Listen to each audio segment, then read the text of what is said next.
This episode of the What's Happening Delco podcast is sponsored by Delco Meets for Business.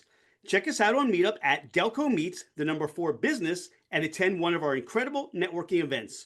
Be sure to register, and we'll see you there.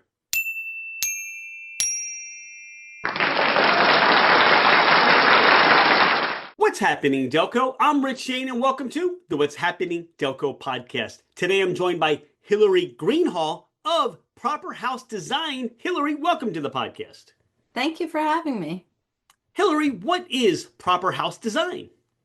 I am an interior luxury design firm in Delco and the main line, and we serve busy and professional families. Now, all that being said, how do you help your customers? What do you do? What do you bring to help them stand out or have a space that's really comfortable? The main thing that we bring and that we're known for is the level of organization that we bring to a project. So, interior designers are notorious for being disorganized because we're creatives, right? So, creatives are known for just kind of being a little bit all over the place, whereas I'm type A, I have OCD, so I bring that level of organization to a project, which is really nice when you're doing construction or any type of renovation because the average homeowner has to make 10,000 decisions in the average build or renovation. So you need somebody to keep all of that organized. And there's also a ton of people involved in that too. So the main thing that I bring is organization, but then there's also my style. I have a pretty defined style. I'm a very traditional designer, whereas now a lot of the designers that you'll find out in the wild are modern. So anything vintage, old, historic with a story behind it is me and my style, and colors and patterns. What can people expect when they work with Proper House Design? A really nice experience. So we're heavy on the experience side of what we offer a client. So when we sign the client, everything begins there from our welcome gift to our onboarding Zoom. So we start with a Zoom with the client where we go through a questionnaire. And it's not just about your style, like what colors do you like, what patterns do you like? It's really about like, what's your favorite cup of coffee? What's your favorite cocktail? How did you meet your husband? Things like that, because that's how we get to know the client and how they function in their household. And then that questionnaire kind of informs the way the experience unravels for them from there on out. So like, uh, Ashley, she's my studio coordinator. She is kind of like our customer experience specialist, and she uses that questionnaire to put together really thoughtful onboarding gifts. So, for example, we had a client say that their favorite Saturday morning was making pancakes with their kids. So, Ashley put together a really cute basket with a bowl and pancake mix and a whisk and all kinds of things for their perfect Saturday morning. So it starts there, and those kinds of experiences just kind of carry out through the project. Now, that doesn't necessarily have to do with the design or the finished project, but for me, it's very important that the clients feel that they are being given a luxury experience through the process. What I'm hearing you say as a business owner, you really have a hospitality forward focus on how you work with that client. Where did that come from for you? Is that something you learned, read, or were exposed to at other companies? So when I work with somebody and I get really excited with them, it's because of the experience. I just hired a business coach and she provides a really amazing experience. And I'm so excited for that. Like I can't sleep. And I want my clients to feel that way about working with me. I want them to hear from their friends how thoughtful every part of the experience was. And I want them to be like, oh my gosh, I really want to work with her. Another part of that is setting myself apart because I'm in a very saturated market with these established designers, who have been around for years. And for me, that's a way to make a name for myself and to set myself apart because we all do beautiful design work. But like I said, the experience is just really important. I want people to be so excited when they reach out to work with me. I sense your thoughtfulness. I feel your focus and energy as you speak about the design work that you do, the way you help your clients. Where did that come from? How did you find yourself in the design world? And where did that begin? That's an interesting story, and I guess it depends if you want the long version or the short version. But essentially, it began with a career change. So I had, I guess, somewhat of an existential crisis in my late 20s, and I was like, this isn't what I want to do. I had to figure out what I wanted to do, and I went down a couple paths with resistance on all of them, and none of them felt right. And basically, when I went back to the drawing board and started asking myself questions, why do I want to make a career change? What do I see myself doing? It all kind of pointed in the same direction. So that was interior design. So I did begin to pursue interior design at that time. Who are some of your mentors? Who are some of your influencers that you follow or you take inspiration from for what you do and how you help your customers and clients? So a big part of this started with Chris Loves Julia. She's a big Instagram influencer. She has over 1 million followers at this point. It might even be almost two. She Everything she provides is really great. Like she's a fantastic influencer, and she has become an interior design influencer. So like out in the wild, her and then like famous designers like Shay McGee, Jean Stoffer.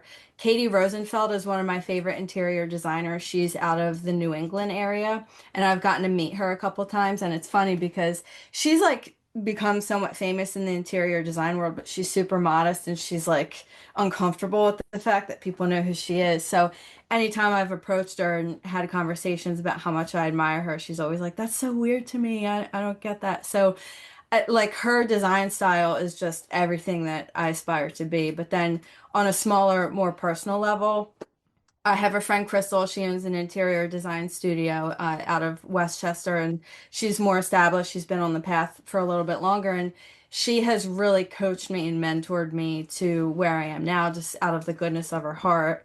And she has also led me to like more people who actually do business coaching, more established people. So she has really been valuable to me as a friend and as a mentor. I am sure you're seeing so many different changes in interior design and things also stay the same. What are some of the trends we're seeing in 2026 or some things we can expect even into next year, 2027?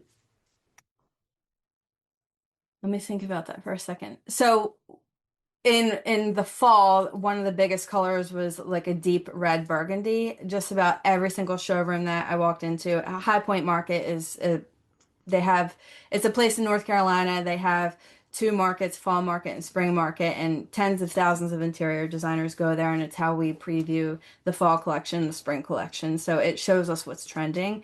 So fall market showed burgundy color that was trending and very big at game tables. We're seeing a lot of game tables surface, which is interesting because we have like Mahjong is trending and like Baccarat and things like that. And then for the spring, the most recent trend that we're seeing that I think is going to be here to stay for a while is traditional. Traditional is trending. So we're going to see different materials on furniture, like vintage materials like tweed, silks, and we're going to see more traditional profiles on furnishings like rolled arm, English arm. We're going to see waterfall edges, skirts, ruffles, fringe, all sorts of things like that, tassels. And that's really exciting for me as somebody who resonates so much with that design style. So, uh, yeah, I mean that the biggest trend right now is traditional. Traditional is trending, and I think a big part of the reason for that is people want timelessness. People are tired of fast furniture and Wayfair and ordering things on Amazon, things that hold up for a year and they fall apart. People want to invest in quality pieces and in luxury furnishings. So I think that that brings us kind of back to the roots of the furnishings, to traditional style and traditional frames, the way things were built to last. I think you touch on something important. People want value today. Hmm. And they not only want value in the relationship that they have with you, Hillary, the designer, but they want value in that classic timelessness, that Hmm. furniture that is not going to be hauled out to the curb or have taken away to, maybe some donation site within a couple of years. Not only because maybe that trend is out of style, but also because the quality of the product no longer really supports that family and their lifestyle. And I think that's really important that you touch upon that. Hmm. Yeah, I think. everything has just become so fast and impersonal. And I guess that that's a big part of the reason why I built my business the way that it is, because I feel victim to that daily. I feel that everything's online, not, we're not interacting with people, and everything's quick and low value. Like we just order everything off Amazon, and it's, like particle board furnishings. Like, why are we settling for less when we're living like that? And aside from that, when materials are made cheap, they're also made toxic, right? So like that's something I care about a lot too. Like what is in the materials that we're putting in our home that we're laying on every day? Like are they giving us cancer? What's the long-term ramifications of having these low quality pieces in our home? And I think that what we're learning over time is that they're not good for us, right? Like we're learning now that LVP that we all just put in our houses over the last 10 years is toxic. It off gases and it's not good. We don't want to raise our children in rooms with LVP. So we're going to invest in more quality materials like real wood. And I think it's just important to know these things. I'm going to ask, what is LVP? Luxury vinyl plank. So it's like it looks like wood. It's kind of like, when everybody was doing like pergo floors, it's like the most updated version of that. It's made of vinyl and it looks like what a click and lock floating floor. One of those really important aspects of what you bring is time to your clients. And my mindset right now is, wow, if I even get the idea that I want to start to redesign a space and or really redesign my house, you know what, let me reach out to Hilary first, because you're going to save me a lot of time with the connections and with your ideas.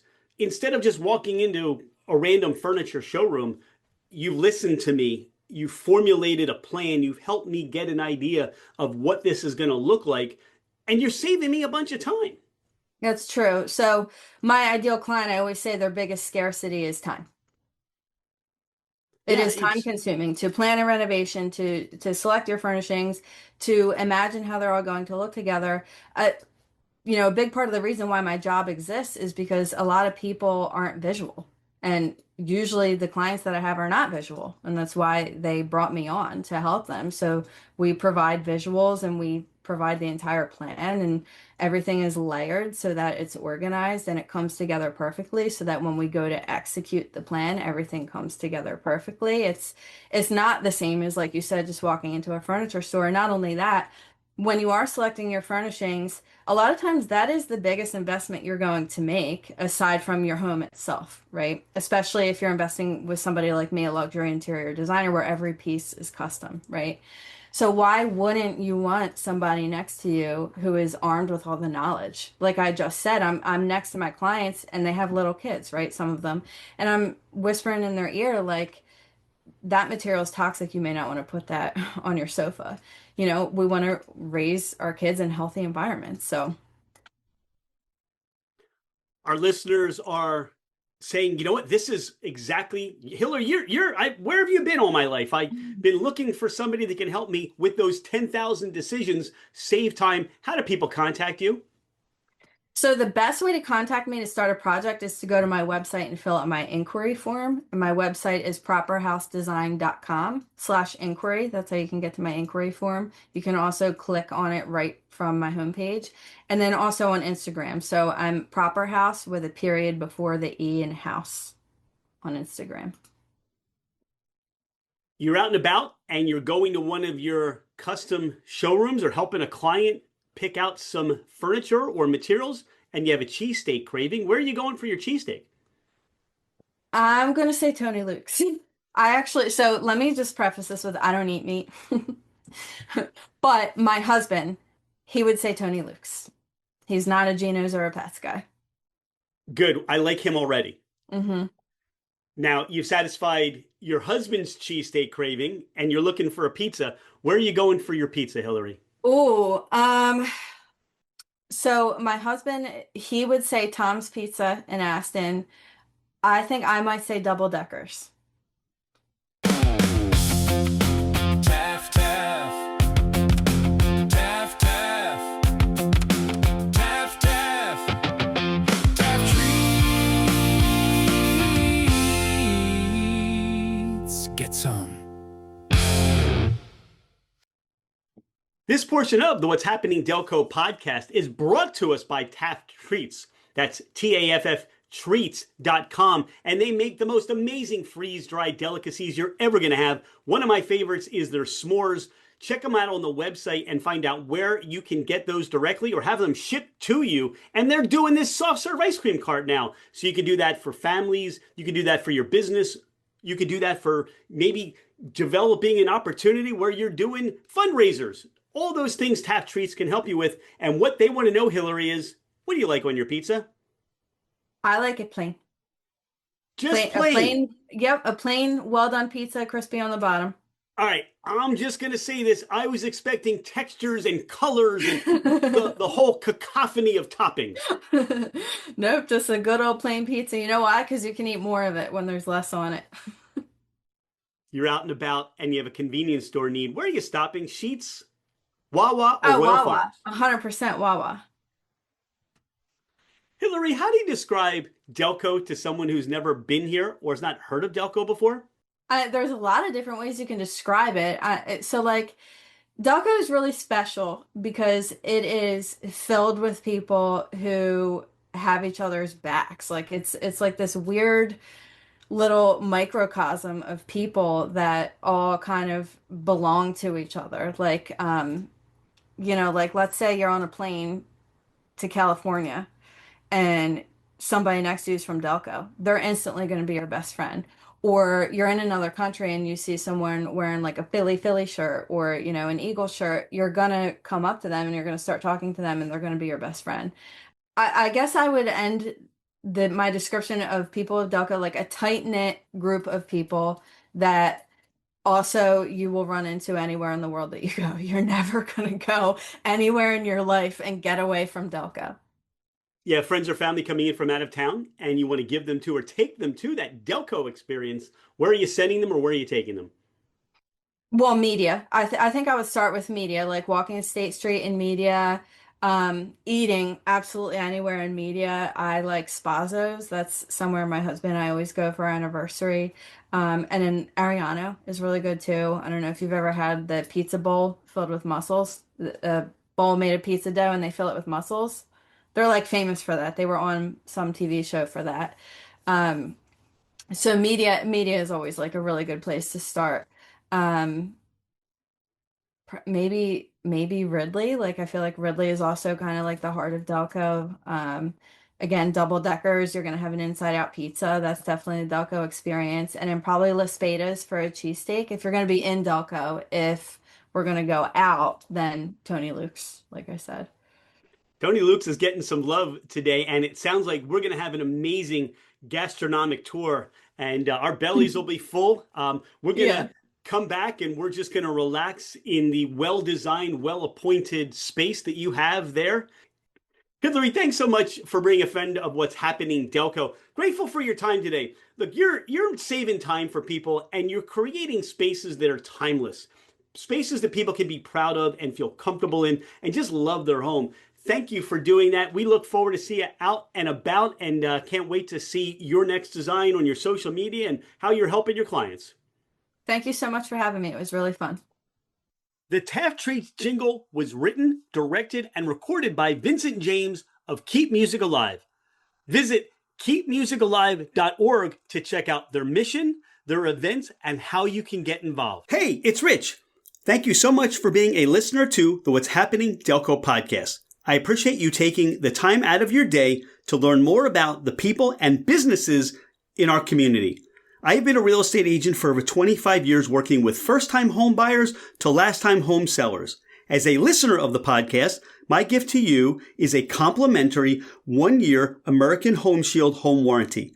This is for buyers and sellers that I help. If you're looking to move anywhere in the United States, I have you covered with an amazing network of real estate agents.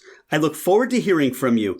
My direct line is 215-313-3777, or you can email me at rshaneremax@comcast.net. Oh, by the way, I am never too busy for any of your referrals.